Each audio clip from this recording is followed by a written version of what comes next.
Bon, salut à tous, c'est Masdé. On se retrouve pour une nouvelle vidéo. L'audio, il va être beaucoup mieux. Guettez ça. C'est un micro, les gars. Oui, j'ai pété le dernier micro. Je suis Friskrolon. Franchement, merci. Parce que la dernière vidéo, elle vous a vraiment plu. Il y en a pas mal parce que j'ai fait un sondage sur Instagram. Suivez-moi. Je vais pas le répéter 10 fois. Je vais le répéter tout le temps. J'ai dit sur Instagram. J'ai demandé plutôt, ouais, quelle est votre vidéo préférée de Masdé. Vous avez hésité entre celle-là, la dernière, et la vidéo cuisine. Du coup, bah, suivez-moi sur Instagram. Les filles. Je rigole. Pas. Ah, je rigole. Mais bref, aujourd'hui, ça va être une petite vidéo posée, vous connaissez. C'est une vidéo où je vais vous présenter 10 séries, pas mal. Franchement, que j'ai bien aimé, c'est pas mes séries préférées. Il y en a, si, bien sûr, elles font partie de mes séries préférées. Mais juste des séries que je conseille. Voilà. Non, c'est fini la trend. On arrête de gratter le buzz sur ça. Surtout que quand tu grattes pas de buzz, ça sert à rien, quoi. Bon, on va commencer par The 100. Vas-y, les 100. Bah ouais, je fais le titre français et alors. Je m'en fous pour les gars qui disaient ouais, mais c'est mieux en anglais. Je regarde en anglais. Ouais, mais le titre elle est meilleur en anglais. Ouais, je m'en fous. Les 100, c'est trop compliqué. En fait, l'histoire c'est. Ah oui, je sais pas raconter l'histoire. Du coup, bah, je vais peut-être galérer. L'histoire c'est après une bombe nucléaire, un truc comme ça, ouais. Ils ont tous ceux de la Terre ont dû partir dans l'espace. Du coup, ils vivent dans l'espace et tout. Et ils envoient 100 jeunes, à peu près ouais, 18, ouais, bref, dans ces eaux-là. Ils les envoient sur Terre pour tester. En gros, ils les envoient au charbon directement, faut se le dire. Et ils voient qu'en fait, finalement, sur Terre, on peut y vivre. Sauf qu'ils vont croiser des gens qui sont sur Terre. Il y aura des combats. Lincoln, c'est l'un de mes personnages préférés. Et ce qui est bien avec cette série-là, c'est qu'en mode, elle te fait détester un personnage à mort. Et juste après, ça devient ton personnage préféré. Incroyable. Non, vraiment, franchement. Après, il y a aussi l'inverse. Hein. Il faut kiffer un personnage et à la fin. Ah. Mais en tout cas, moi, je conseille cette série. Parce que, vas-y, quoi, tu connais, jeune, il y a du combat, il y a de l'action, hein, beaucoup d'action, pas mal. Pas mal d'action. Et je parle pas du magasin. Ah, elle était pas mal celle-là, on la garde. Deuxième série, les gars, Champion. Celle-là, je l'ai fini vraiment la semaine dernière. C'est l'histoire d'un rappeur qui sort de prison. Et en mode, elle était déjà en place. Et sa sœur, qui écrit les textes pour lui, bah, veut se lancer dans la musique parce qu'elle aussi, elle a un talent. Elle lance et là, ça fonctionne de fou. Et du coup, c'est un 1v1. On suit la série. Et jamais, cette série-là, j'ai jamais autant suivi les histoires d'amour, les gars. Et j'étais choqué. J'étais là, mais non, elle a trompé. Mais non, lui, il a dit ça. Mais non. Vraiment. Il y a des personnages attachants de fou. D'autres, je fais pas de doigts parce qu'il y a des petits qui me regardent. Non, franchement, j'ai kiffé. Regardez. Il y a des plans, ils sont incroyables. Après, vous voyez, vu que la plupart des personnes qui regardent, c'est pas vraiment non plus des gens spécialistes dans le cinéma. Du coup, je vais pas vous dire des plans contre-plongés, nanani, nanana. Du coup, non, en vrai, c'est incroyable. C'est bien filmé. Mais bref, troisième série. Le monde de demain. Héros, la France, avec Melvin Boomer là. Incroyable, incroyable les gâtés. C'est une série biopic sur NTM là. Melvin Boomer, il joue Joe Star. Il y a Cool Chain qui joue dedans. Et franchement, c'est incroyable. Et tu vois bien l'évolution du rap et du hip-hop en France, l'évolution, bah, et aussi l'évolution de NTM, du groupe, et du rap en France, je me répète. Mais c'est parce qu'en fait, j'aime trop cette série, et du coup, bah, je sais pas comment expliquer. Genre, regardez vraiment. En plus, c'est une série française, et franchement, j'ai bien aimé. J'ai vraiment kiffé. Moi, j'ai eu l'occasion de voir cette série en avant-première, à Sérimania, à Lille. C'est mon lifestyle. Et du coup, voilà. Et franchement, j'ai kiffé. Quatrième série. Braqueur. Braqueur, c'est une série, en gros, c'est Mehdi, un daron de je sais pas quel âge, non, il veut pas rester à la retraite, non. Lui, sa passion, c'est quoi? C'est de braquer des banques. Ou non, pas de braquer des banques, braquer tout ce qui bouge. Oh non, avec ses potes, c'est Sahab les quarantenaires. Du coup, bah, et sauf que il apprend que sa nièce, elle a été kidnappée par un grand baron de la drogue. Et du coup, il fait tout pour la sauver. Cette série-là, les gars, tenez-vous bien, parce qu'en fait, il joue avec mon cœur, wesh. Je vous jure. Tu peux pas. Vous voyez The Walking Dead? Comment tu peux pas t'attacher à un personnage? C'est la même.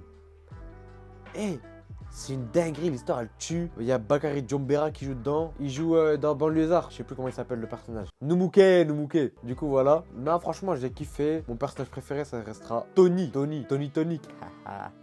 Oh la transition de fou. Tony Tonic, ça vous fait passer à quoi? Rien vu que vous êtes des merdes. Non.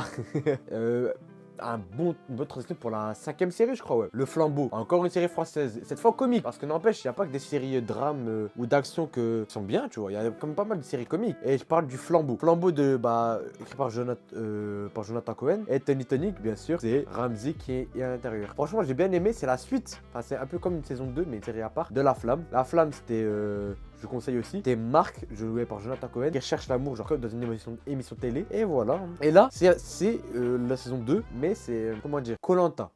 C'est Koh-Lanta. Et du coup, franchement, c'est bien. Il y a Kadmerad, il y a Mister V, il y a une apparition de Squeezie, Leila Bekti, Adèle Exarchopoulos. Franchement, elle est incroyable la série. J'ai tapé mes meilleures barres devant. Du coup, je vous conseille aussi. Faut lui donner de la force aux séries françaises parce qu'il y en a pas mal des bonnes séries. 6e série, je crois. Attendez. 6e série, Daredevil. Est-ce que vous connaissez? Normalement, vous connaissez. C'est dans la licence Marvel. C'est le super-héros aveugle. Je vois pas, la honte. Ok, t'as la lumière. Je suis Daredevil, je suis aveugle. C'est quoi le festival que j'aime le plus? Le festival de Cannes. Parce qu'en fait, il est aveugle. Du coup, la Cannes. La Cannes. Il parle pas de la Cannes perdue par le Maroc. Je me calme. Non, en vrai, le gars, il est aveugle, mais il frappe tout le monde. Il se prend pour qui? Il se prend pour... Oh. J'ai pas de blague. Non, franchement, Daredevil, ouais, c'est un super-héros aveugle pas dès la naissance. C'est un accident qui l'a rendu aveugle. Et du coup, en étant aveugle, il s'est entraîné je sais plus, un sport de combat. Et depuis, il est devenu incroyable. Il est devenu un chat. Bien aimé. En plus, il est grave qui fait l'apparition dans le dernier Spider-Man. J'étais comme un fou, quoi. C'est là, waouh, mais non, je là, il y a Daredevil. Normal, Daredevil, pas la pile. 7e série, Reacher. Celle-là aussi, j'ai fini il y a pas longtemps, il y a aussi 3 semaines, même pas 2 semaines. Ouais. C'est Hulk. En fait, c'est limite, c'est ça. Hein. C'est un ancien vétéran qui se retrouve mêlé à une enquête bizarre. Il donne son aide, quoi. Sauf que ce gars-là est malade. Il est trop fort, il est intelligent. Mais quand je vous dis qu'il est fort, à un moment, j'étais choqué. Il a fait un écrasement de tête. Le coup, il a fait... Ouais, c'est Hulk. En plus, vraiment, non, franchement, tu te dis, mais... En vrai, c'est peut-être tiré un peu par les cheveux parce que tellement il est fort. Mais... Quand tu regardes une série, t'aimes bien des fois que sinon c'est trop plat. Et franchement, j'ai bien aimé. Il y a des plans, ils sont super beaux parce qu'ils tournent dans une ville aux States qui est pas mal. Vraiment, j'ai bien kiffé. Série, je sais plus quelle, mais en tout cas, c'est asiatique. C'est Alice in Borderland, les gars. Vous voyez Squid Game, c'est rien comparé à ça. C'est en mode, c'est 3 potes qui font des petites conneries par-ci par-là. D'un coup, ils se retrouvent en plein milieu de Tokyo. Ouais, c'est une série japonaise du coup. En plein milieu de Tokyo et il y a une full up de monde. Ils vont aux toilettes, ils ressortent, il n'y a plus un chat. Il n'y a personne, mais vraiment personne. Et en fait, ils apprennent qu'ils sont dans le même monde, mais qu'ils doivent jouer à des jeux. Et quand ils jouent à des jeux, s'ils perdent, ils meurent. Et en fait, ce qui est très important dans cette série, c'est les cartes. Parce qu'en fait, les cartes, c'est ce qui va tout faire, quoi. Par exemple, si c'est un cœur, non, si c'est carreau, je crois, ça va être une épreuve de mental. Bref, en fait, chaque signe, c'est un type d'épreuve. Et plus on augmente le chiffre, plus c'est galère. Par exemple, le 1 de cœur, ça va être bidon. Mais si... un valet de cœur, ça va être super difficile. Et du coup, voilà, on les suit en train de faire les jeux. C'est vraiment une très bonne série. La fin, je suis perplexe, mais il y aura une autre saison, à ce qui paraît. De toute façon, ils n'ont pas le choix. Je les ai menacés. Du coup, voilà, c'est mieux que votre raquette de Squid Game. Avant-dernière série, c'est Dans leur regard, When They See Us. Cette série-là, c'est l'une des séries qui m'a le plus touché, car c'est une série en mode, tirée d'une histoire vraie, quoi. C'est l'histoire de 5 ou 6 jeunes afro-américains qui ont été condamnés à la moitié de leur vie en prison pour un viol, mais qu'ils n'ont pas commis. Et en fait, tu suis l'histoire et tu te dis, waouh, genre en fait, ça arrivait à des jeunes de mon âge, genre allant de 15 à 18, 19 ans. Et franchement, cette série-là, elle est incroyable. Tu suis bien, c'est une mini-série, vraiment, je crois en 4 épisodes, 4-5 épisodes, tu finis ça vite. Et elle est super touchante, elle a des moments forts. Tu suis chaque personnage de son histoire, après la prison, pendant la prison, quand ils sont petits, quand ils grandissent, leurs histoires de famille, amoureuses, dans la rue, tout. Et franchement, c'est une série que je conseille très fort. Sinon, elle n'aurait pas été là de toute façon. La dernière série, je crois que c'est la série la plus longue, mais c'est la meilleure pour moi. Et c'est Snowfall. Snowfall, les gars. J'arrête pas de saouler mes sables avec Snowfall, mais c'est incroyable, les gars. Franklin Saint, I built this shit. Me, brick par brick. Tiana, Khadija, Lenny, Carver, him, her, him. Bodies. Désolé, je me suis senti dans un film. Là. En fait, c'est le début du crack aux States. C'était dans les années, je sais pas combien. Pendant les années de la ségrégation, ça veut dire les Noirs non plus, ils n'étaient pas très bien vus. Et on suit l'acheminement, la montée de Franklin Saint avec son meilleur ami, qui est mon personnage préféré, Léon, leur oncle, Jerome. Bref, c'est incroyable. Et en fait, ils le disent pas vraiment, mais c'est un peu genre les Crips et les Bloods. En plus, elle a une série, vu que la série elle est finie, elle a 6 saisons. Il y aura une nouvelle série de Snowfall, enfin dans le monde de Snowfall. Malheureusement, on ne verra plus Franklin Saint, parce que pour ceux qui savent, à la fin, ce qui se passe, il ne meurt pas au cas où. Il meurt pas. Il va bien, il meurt pas. Mais du coup, voilà quoi. Il sera pas dans les prochaines saisons et c'est ça qui fout le seum parce que Damson Idris, il le joue vraiment à merveille. Les plans aussi sont incroyables. Comment on commence les séries, comment on la finit. Par contre, juste petit disclaimer, la première saison, elle est super dure. Parce qu'en fait, moi j'ai eu du mal à m'accrocher. Parce qu'en fait, on suit 3 histoires. On suit l'histoire de Franklin Saint qui commence dans la drogue. Elle est incroyable. On suit la CIA qui est pas mal, mais Asie non plus. Asie, c'est. Tu comprends pas tout. Et on suit une histoire de Mexicains. Et les Mexicains, comment c'est chiant. Et je vous jure, ça m'a donné envie d'arrêter Snowfall. Mais heureusement, je crois les producteurs, ils ont vite compris. Et on voit moins les Mexicains. Du coup, voilà. C'était mon top 10.